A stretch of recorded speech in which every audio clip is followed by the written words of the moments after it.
वर्तमान समय में भारत में कितने हाई कोर्ट है?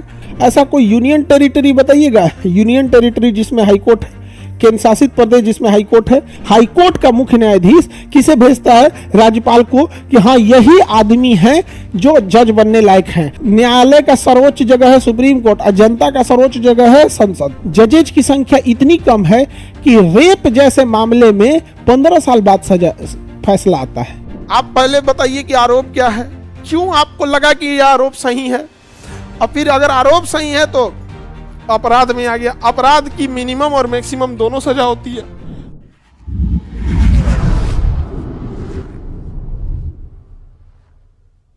देखिए, सुप्रीम कोर्ट जो था हमें अमेरिका के संविधान से लाया है। सुप्रीम कोर्ट हम लोगों ने अमेरिका के संविधान से लाया है, जबकि हाई कोर्ट जो था वो भारत शासन अधिनियम 1935 के तहत है। सुप्रीम कोर्ट लाए थे यूएसए के संविधान से, यूएसए के संविधान से सुप्रीम कोर्ट लाए हैं। लेकिन अगर हाई कोर्ट बात करेंगे तो हाई कोर्ट 1861 में कानून आया था, उसी को अपडेट किया गया था 1935 के अधिनियम के तहत।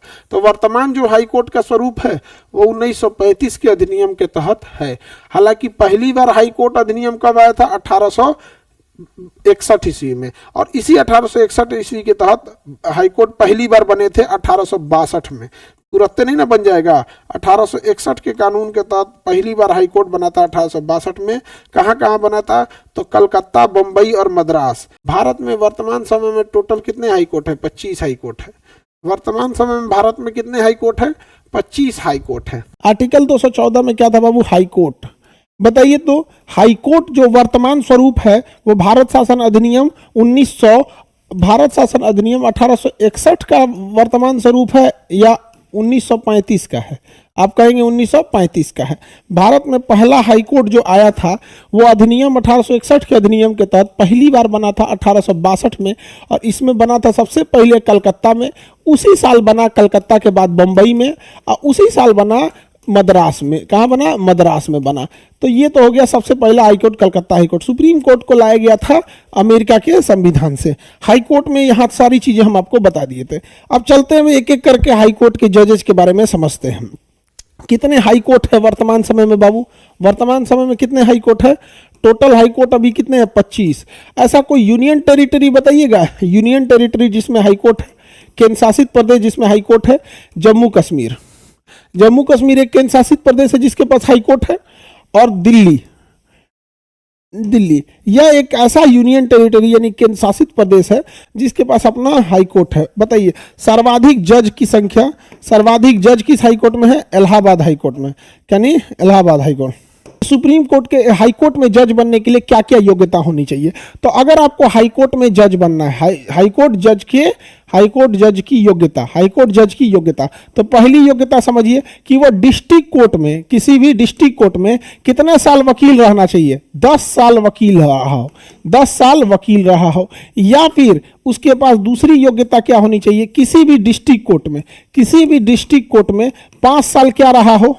5 साल जज रहा हो, 5 साल जज रहा हो। समझ में आ गया कि नहीं? इसके बाद कौन सी योग्यता है? राज्यपाल के नजर में, राज्यपाल के नजर में क्या होना चाहिए बाबू? कानून का जानकार होना चाहिए, कानून का जानकार। अभी बताइए, राज्यपाल खुद उस राज्य का निवासी नहीं है। आप जरा सोच के बताओ बाबू, राज्यपाल खुद उस राज्य का निवासी नहीं है। अब जब राज्यपाल खुद उस राज्य का निवासी नहीं है तो राज्यपाल को पता कैसे चलेगा कि ये कानून का जानकार है? अब इसमें समझो कैसे कैसे जाता है। यहाँ पर देखिए, जो हाई कोर्ट होती है, हाई कोर्ट के मुख्य न्यायाधीश, चीफ जस्टिस, यहाँ चीफ जस्टिस ऑफ इंडिया नहीं लिख सकते हैं, CJI नहीं लिख सकते, यहाँ हम लिखेंगे हाई कोर्ट के चीफ जस्टिस। हाई कोर्ट के चीफ जस्टिस, इनके नाम की सिफारिश किसको करते हैं? राज्यपाल को। किसे करते हैं? राज्यपाल को। हाई कोर्ट के चीफ जस्टिस के पास पूरी जानकारी होती है कि कौन सा वकील जानकार है, कौन सा जज जानकार है। तो हाई कोर्ट के मुख्य न्यायाधीश के पास ही जानकारी होती है। हाई कोर्ट का मुख्य न्यायाधीश किसे भेजता है? राज्यपाल को, कि हाँ यही आदमी है जो जज बनने लायक हैं। अब इन दोनों का कलेक्टिव रिव्यू जाता है चीफ जस्टिस ऑफ इंडिया के पास। किसके पास जाता है? चीफ जस्टिस ऑफ इंडिया के पास। और चीफ जस्टिस ऑफ इंडिया किसे बोल देते हैं? राष्ट्रपति को बोल देते हैं। किसे बोलते हैं? राष्ट्रपति को। या भाई साहब बड़ी लफड़ा है हो, जज बनने के लिए बहुत लफड़ा है। देख रहे हैं, पहले तो ये योग्यता पूरा कीजिए कि 10 साल वकील रहिए या 5 साल जज रहिए। जब 10 साल 5 साल वकील रहेंगे तो आप मुख्य न्यायाधीश के नजर में रहेंगे, तो उस हाईकोर्ट का मुख्य न्यायाधीश इसकी लिखित सिफारिश किसको करेगा? राज्यपाल को। इनका ज्वाइंट रिपोर्ट किसके पास जाएगा? भारत के मुख्य न्यायाधीश के पास, chief justice of India, chief justice of India. और ये इसका रिपोर्ट किसे भेज देंगे? राष्ट्रपति को। तो बताइए कौन नियुक्त कर दिया? राष्ट्रपति नियुक्त किए। फाइनली नियुक्त कौन किया हाईकोर्ट के जज को? राष्ट्रपति। अब ये अपना त्यागपत्र किसको देंगे? राष्ट्रपति को। तो नियुक्ति और त्यागपत्र कौन लिया? राष्ट्रपति। लेकिन शपथ कौन देगा? शपथ दिलाएंगे राज्यपाल। अच्छा, अब वेतन की बात करें, इनका वेतन केंद्र सरकार देगी या राज्य सरकार देगी? बताओ बहुत। सैलरी कौन देगी? सैलरी कौन देगा? सैलरी देंगे राज्य संचित निधि से। राज्य के संचित निधि, संचित निधि मतलब राज्य सरकार का जो भी पैसा होता है वो संचित निधि में जमा होता है। राज्य सरकार का जो भी पैसा होता है वो संचित निधि में जमा होता है। तो इनका वेतन पेंशन ये सब वेतन कौन देगा? राज्य की संचित निधि से दिया जाएगा। हाईकोर्ट के जज का वेतन राज्य की संचित निधि से दिया जाएगा। बताओ बाबू कौन किसके पास है ये अधिकार? तो समझो ध्यान से, अगर बात करेगा हाई कोर्ट में, तो हाई कोर्ट में जजेज की संख्या वृद्धि करने का अधिकार राष्ट्रपति को है। किसे है बाबू? राष्ट्रपति को।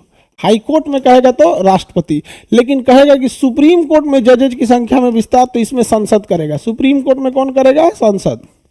सुप्रीम कोर्ट में कौन करेगा? संसद। सुप्रीम कोर्ट चूंकि बड़ा होता है तो सुप्रीम कोर्ट में देखिए, न्यायालय का सर्वोच्च जगह है सुप्रीम कोर्ट और जनता का सर्वोच्च जगह है संसद। तो न्यायालय में अगर सुप्रीम कोर्ट में बढ़ाना है तो संसद, हाई कोर्ट में बढ़ाना है तो राष्ट्रपति, हाई कोर्ट में बढ़ाना है तो राष्ट्रपति। तो ज्यादा झमेला सुप्रीम कोर्ट में बढ़ाना है, हाई कोर्ट में उतना झमेला नहीं है। अगर आप बिहार की बात करेंगे तो बिहार में बताओ विधानसभा की कितनी सीटें हैं? 243। तो उसी हिसाब से बिहार हाई कोर्ट में कितनी सीटें होनी चाहिए? 243। कितना होना चाहिए? 243। वैसे ही हमारा कहना है कि जब हम बात करते हैं लोकसभा की, तो लोकसभा में वर्तमान में 545 सीटें हैं। उसी हिसाब से लोकसभा के हिसाब से सुप्रीम कोर्ट में भी उतनी सीटें होनी चाहिए, 545। कितना? 545। बताओ मित्रों, आप बताओ मित्रों, ऐसा होना चाहिए कि नहीं होना चाहिए? वेस्ट बंगाल में 294 है, तो हाई कोर्ट में जज भी कितने होने चाहिए? 294। यहां आओ, वहां फैसला लेके जाओ। यूं यूं यूं यूं। समझ में आ गया कि नहीं आ गया? आप बताओ मित्रों, क्या ऐसा होना चाहिए कि नहीं होना चाहिए? ये देश है तुम्हारा, नेता तुम ही हो कल के। यही कारण है कि आज देखिएगा जजेज की संख्या इतनी कम है कि रेप जैसे मामले में 15 साल बाद सजा फैसला आता है। सोचो, किसी का जीवन बर्बाद कर दो, एसिड अटैक, तुम किसी महिला पे एसिड अटैक कर दोगे ना, इतना लंबित मामले हैं कि 20 साल बाद फैसला आएगा। 20 साल बाद। और ना ये चेन स्नैचिंग, चोरी उरी को तो ध्यान नहीं देता। अरे यार हटाना है, अब तुम चोरी उरी करके इधर आया। अरे बाबू, किसी के घर में, किसी गरीब के घर में कोई अपनी बेटी की शादी के लिए ना एगो मान के चलिए सोना का कुछ चेन उन बनवा के रखा है, उसका चोरी हो जाएगा ना, तो उस बेचारा हार्ट का मरीज हो जाएगा। वो उसके पास इतना पैसा नहीं है। तो देखो भैया, दोनों का महाभियोग जो चलेगा, वो जब भी महाभियोग चलेगा तो संसद में चलेगा। महाभियोग जब भी चलेगा तो कहां चलेगा? संसद में चलेगा। चाहे वो सुप्रीम कोर्ट हो, चाहे वो हाई कोर्ट हो, हाई कोर्ट हो या सुप्रीम कोर्ट हो, दोनों का महाभियोग कहां चलेगा? संसद में चलेगा। महाभियोग कहां चलेगा बाबू? संसद में चलेगा। कितने साल की आयु पर रिटायर होंगे? 62 ईयर्स की आयु पर क्या हो जाएंगे? रिटायर हो जाएंगे। महाभियोग कहाँ जाएगा? संसद में। देखो, 2 जगह महाभियोग लगाता है, एक सुप्रीम कोर्ट में, एक हाई कोर्ट में। हाई कोर्ट, सुप्रीम कोर्ट में एक जज थे रामास्वामी। रामास्वामी, जज का नाम रामास्वामी। इन पर महाभियोग लगा लेकिन पास नहीं हो पाया।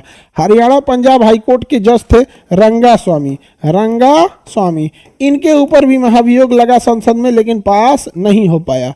पास नहीं हो पाया था। यहाँ पे समझ में आ गया कि नहीं आ गया? पारित ही नहीं हुआ था। महाभियोग पास करना इतना आसान नहीं होता है, थोड़ा सा टफ होता है महाभियोग को पास कराना। डिस्ट्रिक्ट कोर्ट में 10 साल वकील, 5 साल जज, शपथ राष्ट्रपति, त्यागपत्र राष्ट्रपति, वेतन राज्य की संचित निधि से, नियुक्ति हाईकोर्ट के जस्टिस राज्यपाल को बोलते हैं, चीफ जस्टिस ऑफ इंडिया राष्ट्रपति को बोल देते हैं। 62 साल तक अपने पद पर रहते हैं। संख्या हाईकोर्ट में राष्ट्रपति बढ़ाते हैं, सुप्रीम कोर्ट में संसद बढ़ाते हैं। महाभियोग कहाँ आएगा? तो जब भी महाभियोग आएगा तो संसद में आएगा। सुप्रीम कोर्ट में रामास्वामी पे, हाईकोर्ट में रंगास्वामी पे लगा था, लेकिन पास नहीं हो पाया। डिस्ट्रिक्ट कोर्ट या लोअर कोर्ट, ये दो टाइप्स के का होता है, मतलब इसमें दो तरह के मामले में ली जाएंगे। पहला आपका जाएगा दीवानी। कौन सा मामला? दीवानी मामला जाएगा, जिसे हम कहते हैं सिविल सूट या सिविल वाद, सिविल मुकदमा या सिविल सूट। मुकदमा को क्या कहते हैं? सूट। और एक होता है फौजदारी, फौजदारी जिसे हम कहेंगे सेशन, सेशन कोर्ट। क्या कहेंगे? Session court. देखो ध्यान से, वैसे मुकदमे या वैसा विवाद जिसमें केवल धन दौलत से मैटर जुड़ा हो, वो किस में जाएगा? दीवानी। जैसे बिजली बिल जला के फूंक दिए, पैसे नहीं दे रहे हैं, किस में जाएगा? किसी के मकान में घुस गए, खाली नहीं कर रहे हैं, दीवानी। दहेज मांगे हैं, दीवानी। किसी से कर्जा ले लिए, देवे नहीं किए, बैंक का लोन लेके भाग गए, जोमेटो से खाना ऑर्डर करके पैसे नहीं दिए, किसमें? दीवानी। समझ गया?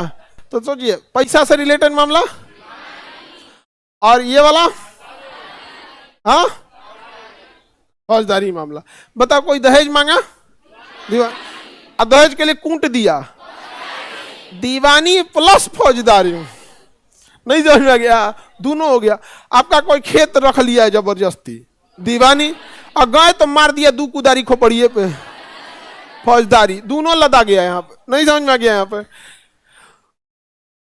बिना मकान मालिक को किराया नहीं दिए, दीवानी, और किराया मांगने गया तो धो दिए, दीवानी प्लस फौजदारी। दोनों जाएगा आपका यहाँ पे। ऐसा थोड़ी होगा कि फौजदारी, दोनों में चल जाएगा। एक तो किराया नहीं दिया, उसमें से क्या हो गया? फौजदारी।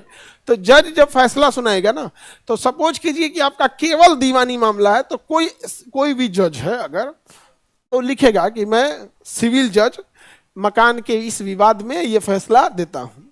लेकिन अगर मान के चलिए मारपीट का मामला है, तो वही जज अपने नाम के आगे क्या लिखेगा? मैं सेशन जज।